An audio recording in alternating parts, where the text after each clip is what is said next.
Today on the Art of the Photo Shoot, we're taking it back to 2020 and the Dolce & Gabbana dress. We will also look at a perfect example of the rule of thirds and see if we can get to that perfect shot.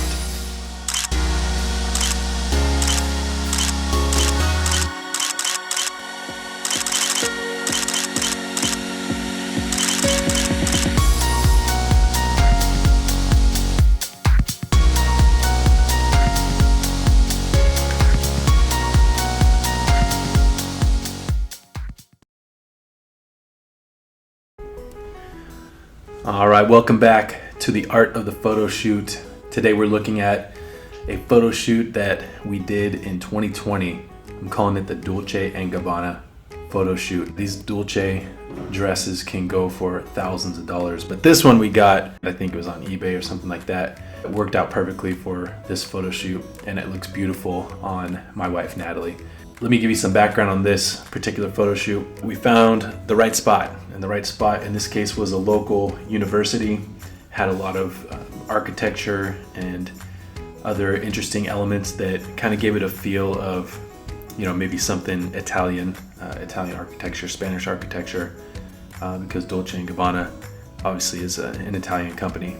So to keep with the spirit of that Italian vibe, we found just the right place with some of these pillars that looked like they could come straight out of Rome or something like that. Anyway, with this photo shoot, as I've talked about before, usually you have to take dozens of shots before you get one amazing shot, a picture that is worthy of framing or worthy of sharing. You got to take quite a few. I probably took 200 plus photographs this day. And what you have in front of you is 1, 2, 3, 4, 5, 6, 7, 8, 9, 10, 11, 12, or 13 of the top shots. In fact, let's get the words off the screen so we can see it clearly. And there we go. So you can see that some of these were taken in a studio setting, the ones on top here that have the black background, about 5 of them taken in a studio setting. And now that I'm looking at them up close, I'm not loving that I can see some of the wrinkles, especially in these 3 right here. So as I try to narrow down what's the top shot from this photo shoot, I probably will have to look past those. You can fix that in post-processing with Photoshop or otherwise, but I'm not going to do that right now. This one up here you can't tell nearly as much. That's a pretty cool picture, so that might be in the running. We'll get to picking the top pictures here in a second. Dolce & Gabbana, this is the real deal. Turned out perfect for this photo shoot. Natalie looks classic in this dress. All right, let's look at some of these other ones and see what stands out and analyze for what might be the best shot. Like this one a lot. Natalie's always really good about posing her hands, and her arms just fall very naturally at the side of her body. Facial expression here is, I don't know, it's probably not what she would like. It's like caught her in between a thought or something like that. So cool picture. I like seeing a lot of the background and stuff going on there, but not her best facial expression. Let's look at some of these down here. Here's another studio one. This actually looks pretty nice. You can't see any of the wrinkles in the fabric behind her. That's a cool one. How perfect is it that she's wearing Dolce & Gabbana glasses also? I know that it's a different floral pattern, but man, it works nicely. It goes with the vibe. It's a different floral pattern than what she has on the dress and the accessory that came with it that she has in her hair. So those glasses work really nice. I like the pictures with the glasses. She's got a few like that. A couple more with glasses here. Here's another one where she has good hand posture. So if I were to narrow this down to 3 or 4 pictures, here's my picks. These 4 right here. So we got 2 studio shots. This one's nice because it does show the open back, but it's classy because this hair accessory covers a lot of her back as well. Here's one from the front.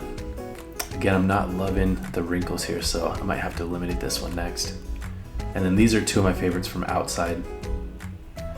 This one definitely, just this blurry building in the background at this particular university, local university, does give that Italian vibe.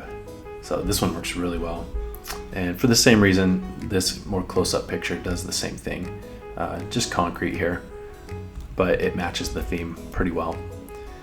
So I want to take a minute and talk about, I mentioned the rule of thirds last time, and this is a great picture to analyze the rule of thirds. So when you hear something like that, the rule of thirds, remember that's when if you were to cross-section an image into thirds, both vertically and horizontally, you'd want to have some element of interest at one of those cross-sections. And it's not an absolute rule, like if you don't do this, then the picture is horrible or something like that. There are so many other ways that you can make a picture interesting, but the reason why the rule of thirds is so commonly used and sought after when you're framing a picture is it moves your eyes around the page as opposed to, say, just centering the person.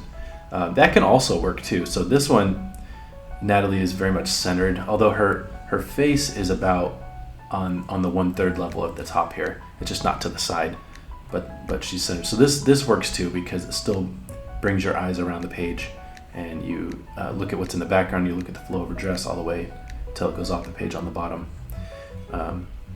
This one though, it happens to, I want to say her eye right here is a cross section of both the horizontal and vertical third. Let's see, let me put some lines on it and then we can see. There we go. Yeah, see that? So it almost works perfectly for the rule of thirds to put the most interesting part of the picture. So her eyes, in this case, it's the eye on our left, her right. But since she's looking that direction, this is the perfect place that you want the focus to be. So that actually's framed it very well. Let's take those back off. Now, if I were to narrow down, what's the top picture? These two I keep coming back to. I love these two pictures. If I had to pick one, today's winner is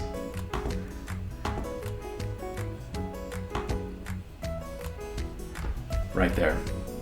This is classic. This captured the zeitgeist of this photo shoot, the spirit of the photo shoot, with this Dolce themed dress, and the background works perfectly. The glasses work perfectly. As I said, they don't match the floral pattern, but it doesn't matter. They just work perfectly.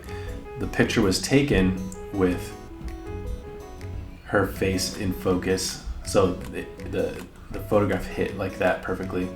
A lot of background blur going on. Last time I mentioned the lens that I use. In this case, it was the same lens. It was that 50mm 1.2 that Canon has made. I want to talk about the camera body a little bit. In this case, I use my old school camera from the 1D series. So here's a picture of some of those 1D cameras by Canon. This was Canon's flagship camera, and you know, it's my favorite camera. Nikons are fantastic as well, and there's other brands out there, but I use Canon. You know, whenever there's a new version of a Canon camera, it's signified with the word mark, like the version, right? Mark 1, Mark 2, Mark 3. So for this photo shoot, I used the Canon 1D Mark 3.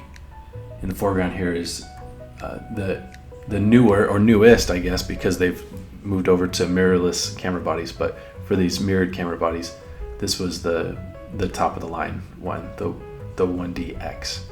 So I was using the 1D Mark 3, which you could get nowadays used for, you know, a few $100s.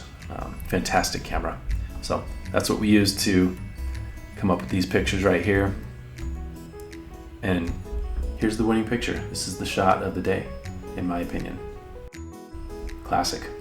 Reminds me of a song by the great Adam Doliak. Girl, you look famous like South Beach or Vegas. That dress on you, I swear I know you from somewhere. Gotta know what your name is, because God, you look famous when you smile. Ironically, it's the only picture out of the 4 that she's not smiling.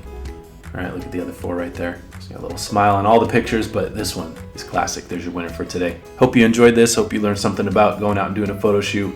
I have lots more to share with you, so if you appreciated this content, please give a like, give a comment, subscribe. We'll see you next time.